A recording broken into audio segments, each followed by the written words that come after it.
Hey everyone, it's Laura the Beauty Buster, and today I want to talk to you about the 5 things that will make a client leave their lash artist. I don't care how much they love you, if you do one of these 5 things, even once, and sometimes if it's something habitual, they will definitely leave you.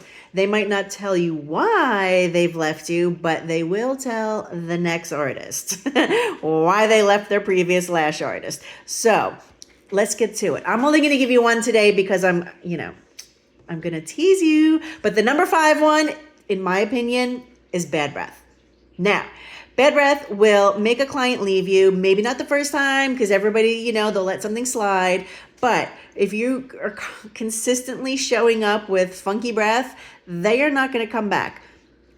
You need to find out why you have bad breath. Is it coming from your gut, or is it coming from just whatever you ate and you haven't taking care of your teeth, your dental care, whatever it takes? They have so many options now to fix your breath that it really shouldn't be much of an issue.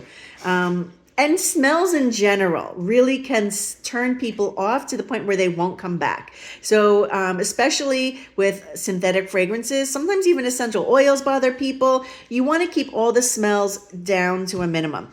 A lot of people are very sensitive. A lot of smells are toxic. A lot of fragrances are very toxic and can set people's, give them migraines. So you have to be really, really careful. The most you need for your body and your clothing is soap and water. You don't need heavy fragrances on your body, heavy fragrance soaps or hand sanitizers. You want to keep those to a minimum.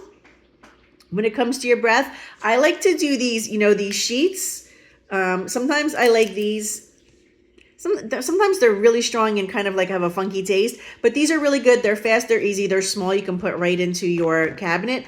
I'm a Banaka girl, so I love a little spray because it's very fast. It's sanitary. I don't have to, put my fingers on anything. And if somebody wants it, if their breath is kicking, I'm like, hey, you want a little spray of Banaka? And like, everybody's going to say yes. I mean, that's the rule. If someone ever offers you a mint, take it. Please do everyone a favor, because they're not going to come right out and tell you, oh, your breath was kicking last time from the coffee you were drinking and I don't really want to smell it. So now you have to kind of like, oh yeah, thank you so much, and pretend like this isn't a common thing, because you might be running on coffee and that is okay, but no one needs to know it, and no one definitely needs to smell it.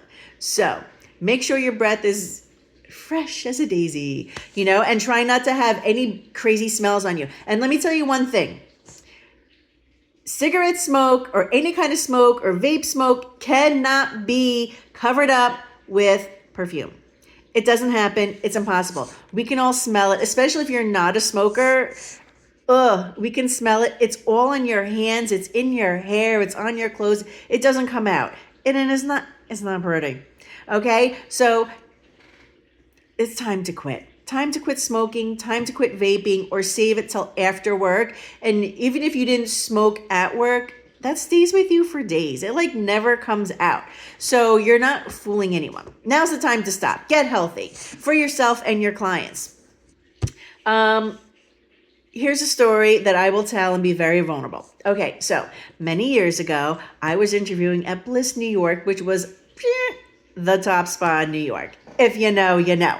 Right? So I interviewed, I passed the phone interview, then I had to do another phone interview with a test. He's just like, what's this? What's that? What's that? I'm like, oh my God, this is crazy. And then I got to go in and give him a facial. And then I passed that. And then I went to see Marcia Kilgore, the owner of Bless, to go get a facial. And guess what?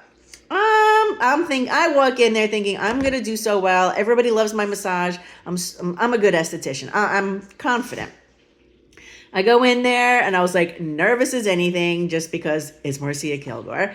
And I'm giving her a facial, doing my thing. She's like, oh, do you like to cook? And I'm like, yeah, I love cooking. Thinking, oh my gosh, she thinks I'm so creative.